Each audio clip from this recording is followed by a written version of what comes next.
Train থেকে যখন ঘোষপাড়া স্টেশনে নামলাম তখন রাত 11:30। শীতের রাত, তার উপরে আজ আবার কনকনে ঠান্ডা। দোষটা আমারই। একটু আগে বেরিয়ে আগের ট্রেনটা ধরতেই পারতাম, কিন্তু নিগিডিগি করতে গিয়েই দেরি হয়ে গেল। এই দোষ আমার আজকের না। ফাঁকা স্টেশনটার দিকে তাকিয়ে একবার দীর্ঘশ্বাস ছাড়লাম। স্টেশনেই নেমেছি একমাত্র আমি, তাছাড়া গোটা স্টেশন চত্বরে আর কাউকেই চোখে পড়ছে না। স্টেশনের টোটো স্ট্যান্ডে টোটো অটো কিছুই দাঁড়িয়ে থাকবার কোনো সম্ভাবনাই যে নেই, সেটা বুঝতে পেরেই দুশ্চিন্তায় পড়ে গেলাম। তাহলে বাড়ি পৌঁছাবো কি করে? কলকাতায় সারা রাত অটো টোটোর কোনো অভাব নেই, কিন্তু এই ঘোষপাড়ায় না।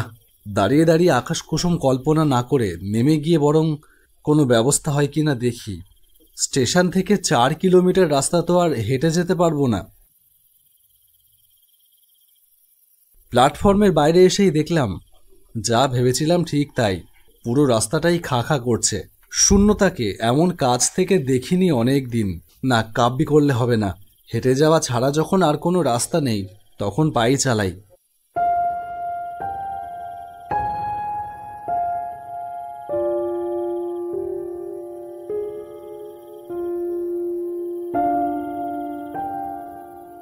গ্রামের দিকে যত ঢুকছি ঠান্ডা যেন তত বেশি করে চেপে ধরছে।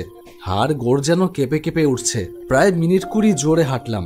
এইবার যে জায়গাটা, এটা পেরোনোই সব থেকে মুশকিলের। রাস্তার দুধারে শুধু ফাঁকা মাঠ আর মাঠ। কোনো দোকান বাড়ি কিছুই আর চোখে পড়বে না। মুশকিলটা এই কারণেই যে এই রাস্তায় বড্ড শিয়ালের উপদ্রব। রাতের বেলা ফাঁকা মাঠে শিয়ালের রাজত্ব চলে।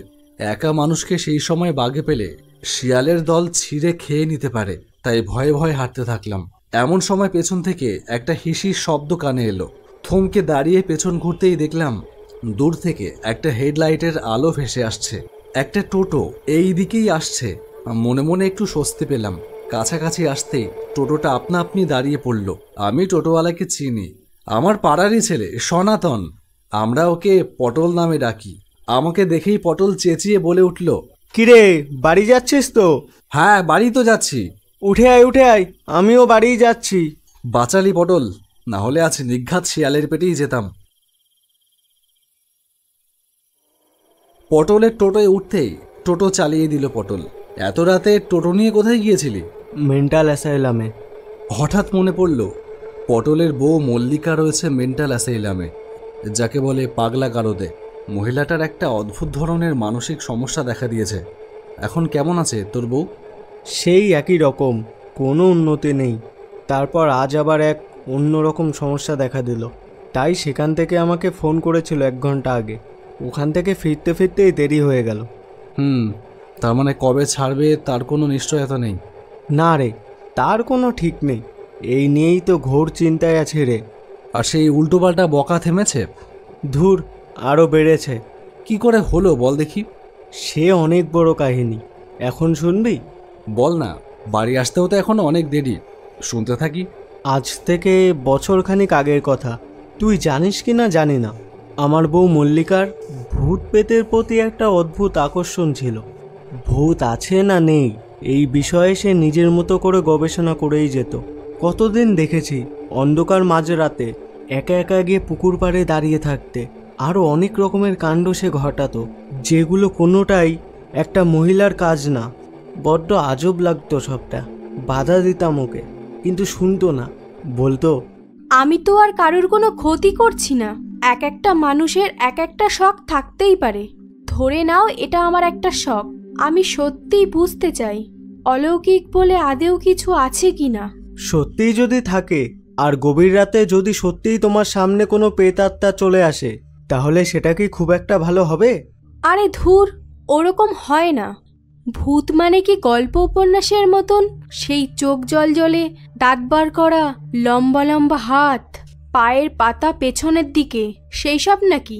ওসবে আমি বিন্দুমাত্র বিশ্বাস করি না। আমি বিশ্বাস করি ঈশ্বর যেমন নিরাকার, ভূত বা অপশক্তিও তেমনই নিরাকার।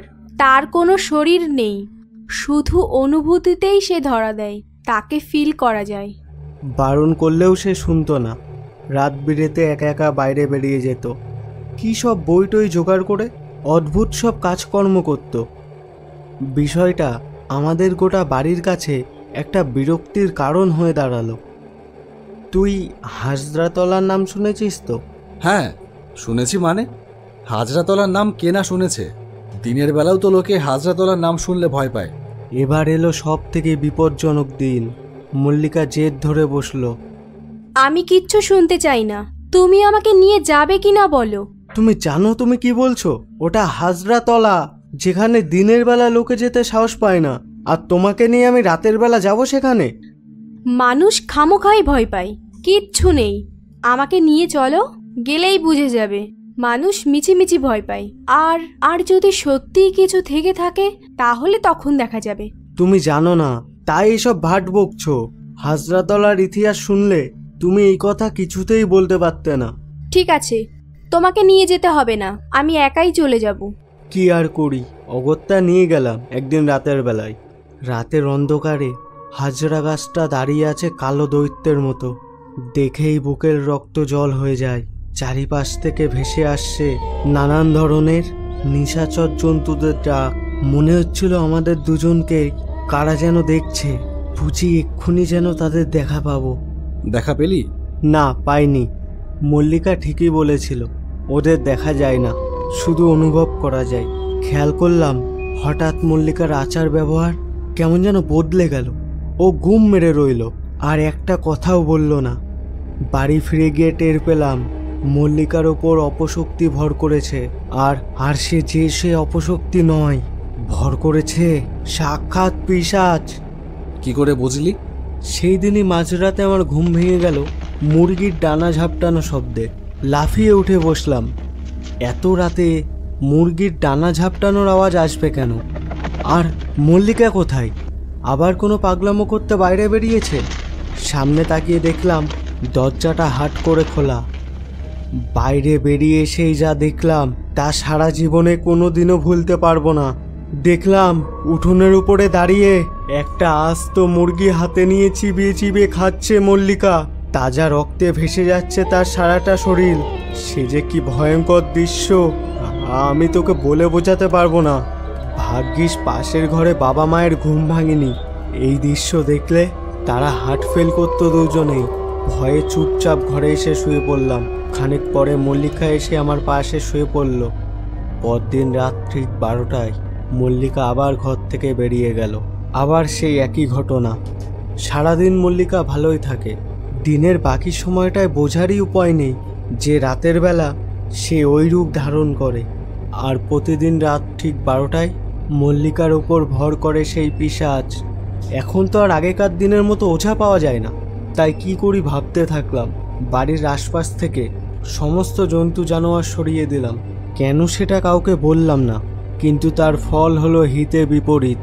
সেদিন রাত 12টায় মল্লিকা দরজা খুলে বাইরে বেরোলো, কিন্তু বাইরে কিছুই পেল না। কোনো ছাগল মুরগি কিচ্ছু না। আমি ঘুমানোর ভান করে দেখতে থাকলাম কি হয়। মল্লিকা ঘরে এলো, তারপর যা করলো তা বলতে গেলে এখনো আমার গায়ে কাঁটা দেয়। কি করলো? আমি চোখ বুজে ঘাপটি মেরেছিলাম। মল্লিকা আমার উপর ঝাঁপিয়ে পড়ল আমার রক্ত খাওয়ার জন্য। তখন ওর রক্তের পিপাসা জেগে উঠেছে। মানুষ আর মুরগি ওর কাছে তখন সবই সমান। ও তখন চাই রক্ত, তাজা রক্ত। কত কষ্টে যে সেদিন তার হাত থেকে পালিয়ে বাঁচলাম তা কেবল আমি জানি। তখনই সিদ্ধান্ত নিলাম ওকে আর এই বাড়িতে রাখা যাবে না।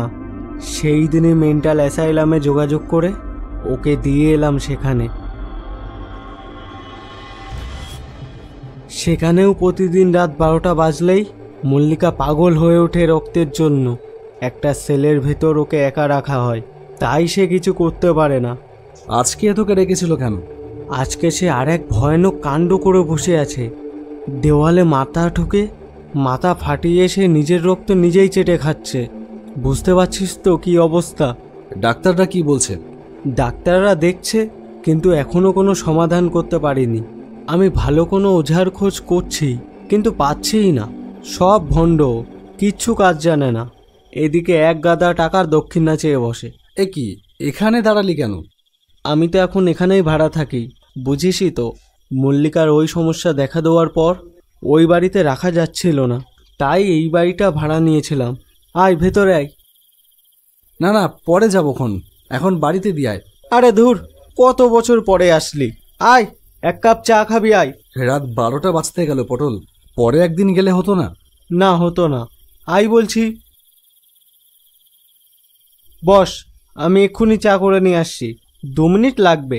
ঘরে ঢুকবার পর থেকেই খেয়াল করছি কেমন একটা আষ্টে গন্ধ। কিসের গন্ধ এটা? এই নে। চায়ের কাপে চুমুক দিতেই আমার গাটা গুলিয়ে উঠল। এটা কি পটল? এটা এটা কি খাওয়ালি? এটা তো রক্ত। পটল, তোর ভাবসাব আমার সুবিধা লাগছে না, আমি যাচ্ছি। কোথায় যাবি? ঘড়ির দিকে তাকিয়ে দেখ, রাত 12টা বাজে। পটল,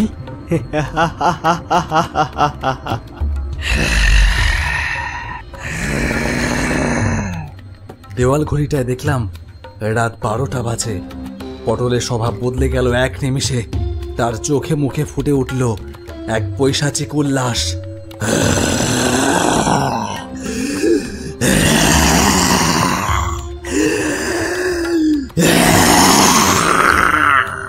তার মানে আমি আন্দাজ করতে পারলাম বোধ হয়। আর দেরি করলাম না, সেই মুহূর্তে দৌড়ে বাইরে বেরিয়েই পরিকি মরি করে ছুটলাম বাড়ির দিকে। পরদিন সকালে সবার আগে গেলাম মেন্টাল অ্যাসাইলামে। তোমার বন্ধু জানেও না যে ওর সাথে রোজ রাত 12টা বাজলে কি হয়, ওর উপরে যে পিশাচ ভর করে সেটা ও বুঝতেই চায় না। ভূত নিয়ে ওর যে কি উৎসাহই না ছিল। আমি বারণ করতাম, কিন্তু শুনতো না। তার ফল যে কি ভয়ঙ্কর হলো তা বোধহয় তুমি জেনে গেছো। আমি সেসব কথা বলতাম বলে আমাকেই পাগল বানিয়ে পাগলা গারদে দিয়ে দিল। কিন্তু আসল চিকিৎসা যে পটলের দরকার সেটা কেউ বুঝলই না। ওই পিশাচ বড্ড সতর্ক, খুব সাবধানেই কাজ করায় ও পটলকে দিয়ে, যাতে কেউ কিছু টের না পায়। এই জন্যই এখনো কেউ কিচ্ছু জানে না। ঠিক আছে, আমি তোমাকে এখান থেকে ছাড়াবার ব্যবস্থা করছি। আর তুমি পটল সম্পর্কে এই সমস্ত কথা এখানে আর কাউকে বলবে না, তাহলে কিন্তু তোমাকে ছাড়ানো মুশকিল হয়ে যাবে। ওসব বললেই ওরা তোমাকে মানসিক রোগী ভাববে। সে না হয় হবে, কিন্তু পটলের ঘাট থেকে ওই পিশাচকে নামাবে কিভাবে? কিভাবে আবার? আবার তার শরণাপন্ন হতে হবে। কার শরণাপন্ন হতে হবে? কার আবার? বারবার যার শরণাপন্ন হতে হয়। জয় তারা, জয় তারা, তারা তারা তারা।